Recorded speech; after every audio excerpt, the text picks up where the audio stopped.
Allah Subhanahu wa taala berfirman, "Bal tu'thirunal hayata dunya wal akhiratu khairun wa abqa." Bahkan kalian lebih mendahulukan kehidupan dunia, sementara akhirat jauh lebih baik dan lebih kekal. Ayat ini, ayat yang menunjukkan bahwa ada sebagian manusia yang belum paham bahwa kehidupan akhirat itu jauh lebih baik dan jauh lebih kekal dibandingkan kehidupan dunia. Maknanya bahwa ketika manusia berpindah alam dari kehidupan dunia kepada kehidupan akhirat, maka itu sebuah kebaikan dan bukan sebuah keburukan. Ma'asyiral muslimin yang dimuliakan Allah Subhanahu wa taala. Dalam sebuah hadis yang dikeluarkan oleh Imam Al-Bukhari, Nabi SAW suatu ketika lewat di sebuah jenazah. Tiba-tiba Nabi SAW mengatakan mustarih wa mustarahum min.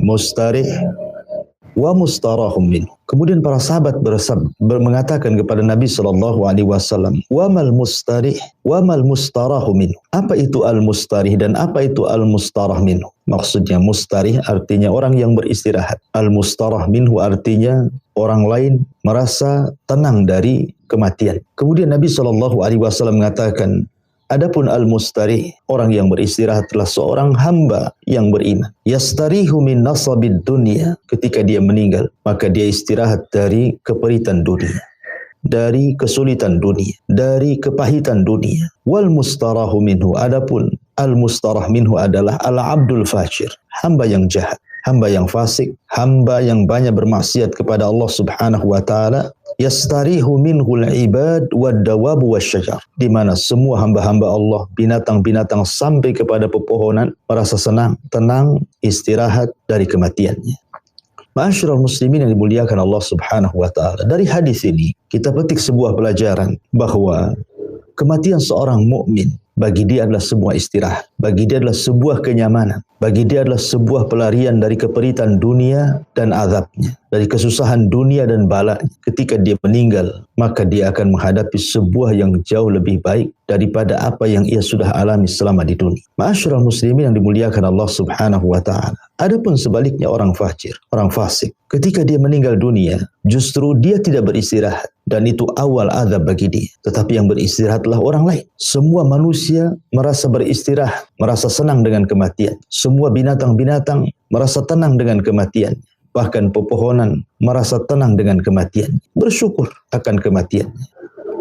Makanya kaum kafirin di zaman Nabi SAW ketika mereka meninggal dunia, para pembesarnya seperti Abu Jahal, Abu Lahab, maka orang-orang yang beriman merasa senang. Bahkan Imam Ahmad ibn Hanbal rahimahullahu ta'ala ketika kematian Ma'mun, khalifah yang sangat zalim, yang berakidah sesat Mu'tazilah, meninggal dunia, dia pun senang. Bahkan Abu Bakar Siddiq radhiyallahu anhu merasa senang ketika Musailamah al-Kadzdzab meninggal dunia. Ya, karena mereka adalah para perusak bumi, mereka adalah para perusak manusia dan akidahnya. Ma'asyiral muslimin yang dimuliakan Allah Subhanahu wa ta'ala. Namun yang ingin kita bahas adalah kematian seorang mukmin bagi dia adalah sebuah kebaikan. Dan ini bisa merubah mindset dari pemahaman sebuah kematian yang membuat manusia lari dari kematian, sebagaimana Allah mengatakan waja'at sakratul maut bil haqq dzalika ma kunta minhu tahid. Itulah sakaratul maut yang kau lari darinya. Tetapi kalau seorang mukmin mau berpikir bahwa kehidupan akhirat jauh lebih baik, tentu kematian adalah perkara yang tidak pernah ditakutkan oleh manusia manapun,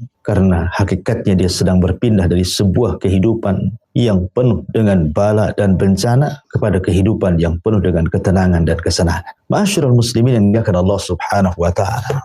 Kalau tahu kematian seorang mukmin itu adalah sebuah kebaikan, tentu banyak manusia tidak mungkin bergantung kepada dunia, karena kehidupan dunia adalah kehidupan yang penuh dengan masalah, penuh dengan keperitan, penuh dengan kepahitan. Ma'asyiral muslimin yang dimuliakan Allah Subhanahu wa ta'ala. Kalau kita lihat gambaran kematian seorang mukmin, begitu indahnya Nabi SAW menggambarkan kematian mereka. Pertama, saat detik seorang mukmin meninggal dunia, maka akan datang kepadanya malaikat yang akan mencabut nyawanya dan menghabar gembira ke telinganya dan mengatakan, "Alla takhafu wa la tahzan." Janganlah kalian takut dan janganlah kalian bersedih hati. Maksudnya, takut akan perkara yang dihadapi dan bersedih akan perkara yang sudah dilewati. Maka malaikat ini akan membisikkan di telinga orang yang beriman, jangan takut dan jangan bersedih hati. Kemudian yang kedua, akan dimudahkan ruhnya saat kematian. Sebagaimana Nabi SAW menggambarkan bahwa ruhnya seorang mukmin apabila dicabut seperti tetesan terakhir air yang keluar dari mulut teko. Dengan mudahnya, dengan gampangnya ruh itu keluar. Ya, karena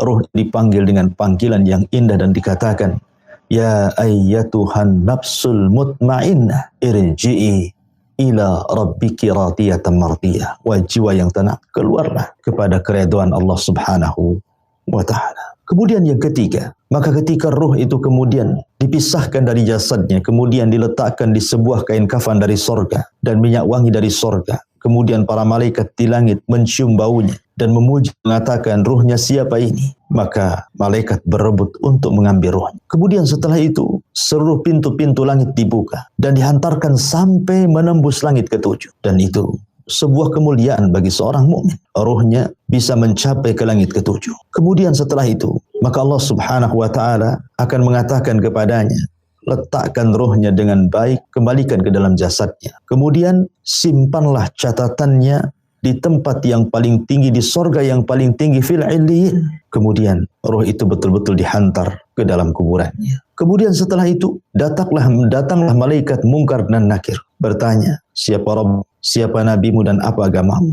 Maka Allah Subhanahu wa ta'ala katakan, yusabbitullahu alladhina amanu bil qawli tsabit fil hayatid dunya wa fil akhirah. Allah mantapkan jawaban. Dia pun mengenal siapa Tuhannya, siapa nabinya dan apa agamanya. Kemudian Allah Subhanahu wa ta'ala memberikan tazkiyah, rekomendasi kepada hamba ini dan mengatakan, al-sadaqa abdi, hambaku telah benar. Bentangkan padanya kuburannya sejauh mata memandang. Bukakan padanya pintu-pintu sorga. Hantarkan padanya harum-harum dari sorga, makanan, minuman, dan pakaian dari sorga. Subhanallah. Dibukakan padanya pintu sorga. Kemudian berlalunya zaman, sementara kiamat tidak didatang-datangkan. Allah katakan kepada orang ini, nim naumatal arsh, tidurlah seperti pengantin baru tidur. Tiba-tiba setelah dia terbangun, seolah-olah dia tidur setelah zuhur dan bangkit setelah asar, dan kiamat pun sudah dibangkitkan. Begitulah indahnya kematian seorang mukmin. Dan apabila dia dibangkitkan pun, dia tidak dibangkitkan sendirian. Allah mengatakan, yauma nahsyurul muttaqina ila rahmani wafda. Ingatlah pada hari ketika kami mengumpulkan orang-orang yang bertakwa kepada Allah, yang Maha Pengasih, bagaikan kafilah yang terhormat. Tidak dikumpulkan sendirian. Di saat manusia lari dari saudaranya, lari dari ibu bapaknya, lari dari pasangan dan anak-anaknya. Tetapi orang yang beriman, mereka akan dikumpulkan bersama keluarga yang beriman. Walladzina amanu wattaba'athum dzurriyyatuhum biimanin alhaqna bihim dzurriyyatuhum wa ma alatnahum min amalihim min syai'in kullu mri'in bima kasabat rahim. Dan orang-orang yang beriman beserta anak cucu mereka yang mengikuti mereka dalam keimanan, kami pertemukan mereka dengan anak cucu mereka dalam sorga, dan kami tidak kurangi sedikit pun pahala amal kebaikan mereka. Setiap orang terikat dengan apa yang dikerjakannya.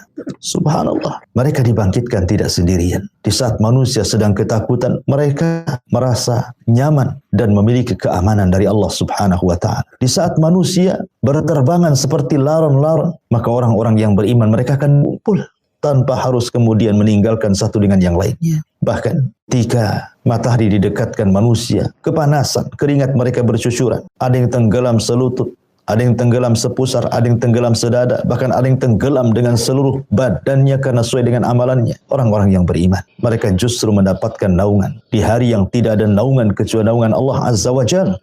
Sab'atun yudhilluhumullahu fi dhillihi yauma la dhilla illa dhilluh. 7 kelompok yang akan mendapatkan naungan arsy di hari yang tidak ada naungan kecuali naungan Allah Subhanahu wa ta'ala. Mereka orang-orang yang beriman, imam yang adil, anak muda yang hidup di atas ibadah kepada Allah. Seorang laki-laki yang hatinya terkait dengan masjid. 2 orang laki-laki yang cinta karena Allah, berpisah pun karena Allah. Seorang laki-laki yang dipanggil untuk berzina, dia pun mengatakan, aku takut kepada Allah Azza wa Jalla. Seorang laki-laki yang bersedekah, tangan kanannya, tangan kirinya tidak tahu. Seorang laki-laki yang senantiasa mengingat Allah di saat manusia tidak tahu dan dia pun mengeluhkan dan meneteskan air matanya. Itulah kondisi di mana orang-orang kepanasan, dia pun kesejukan. Dibangkitkan dalam kondisi terbaik. Yub'atsu kullu 'abdin 'ala ma mata 'alaihi. Setiap manusia akan dibangkitkan sesuai dengan kematiannya. Dikatakan dalam hadis Abi Hurairah radhiyallahu anhu atau dalam hadis Abdullah ibn Umar ketika Nabi SAW ditanya, ya Rasulullah, akhbirni anil jihad. Rasul, habarkan kepadaku tentang jihad dan peperangan.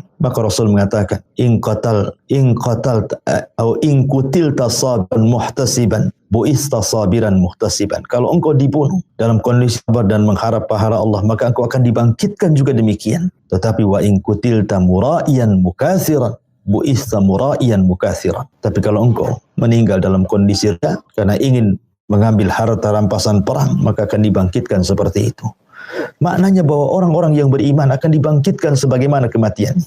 Dan dia akan dibangkitkan dengan kondisi yang paling indah. Dan kematiannya merupakan dirindukan oleh Allah Subhanahu wa ta'ala. Sebagaimana hadis Nabi SAW, man ahabba liqa Allah, ahabballahu liqa'ah, wa man kariha liqa Allah, karihallahu liqa'ah. Siapa yang cinta berjumpa dengan Allah, Allah pun cinta berjumpa dengan dia. Tapi siapa yang benci berjumpa dengan Allah, maka Allah pun akan benci berjumpa dengan dia. Ingat, ma yaf'alullahu bi'adzabikum in syakartum wa amantum. Allah tidak akan mengadab kalian jika kalian bersyukur dan juga beriman. Kematian seorang mukmin dirindukan. Kematian seorang mukmin adalah perkara yang sangat dicintai karena dia hakikatnya sedang merindukan Allah. Maka Allah pun akan rindu berjumpa dengan dia. Dan banyak lagi keutamaan seorang mukmin di akhirat. Ketika dia meniti titian siratal mustaqim, maka dia akan melesat seperti kilat, melesat seperti angin, melesat seperti burung, melesat seperti kuda balap, dan begitu seterusnya. Dan apabila sudah sampai di pintu-pintu surga, dia pun dipanggil dengan amalan solehnya. Wahai ahli salat, kemarilah, masuklah dari pintu ini. Wahai ahli sedekah, kemarilah, masuklah dari pintu ini. Wahai ahli puasa, masuklah dari pintu Rayyan. Wahai ahli jihad, masuklah dari pintu jihad, dan begitu seterusnya. Dan ketika dia masuk ke dalam surga, maka dia lebih hafal istananya dibandingkan rumahnya di dunia. Dan Allah sudah sediakan kenikmatan ma'ainun ra'at wala udhunun sami'at wala khatara ala qalbi bashar. Kenikmatan yang tidak bisa dilihat mata, didengar telinga, bahkan terlintas pun tidak bisa. Itulah kematian seorang mukmin. Maka gantilah mindset, kematian bukan sebuah hal yang menakutkan. Tentunya bagi seorang mukmin yang beriman kepada Allah Subhanahu wa taala, yang bertakwa, yang beramal saleh, maka kematian bagi dia bukan sebuah hal yang harus ditakuti, bahkan dirindukan oleh dia saat kematiannya.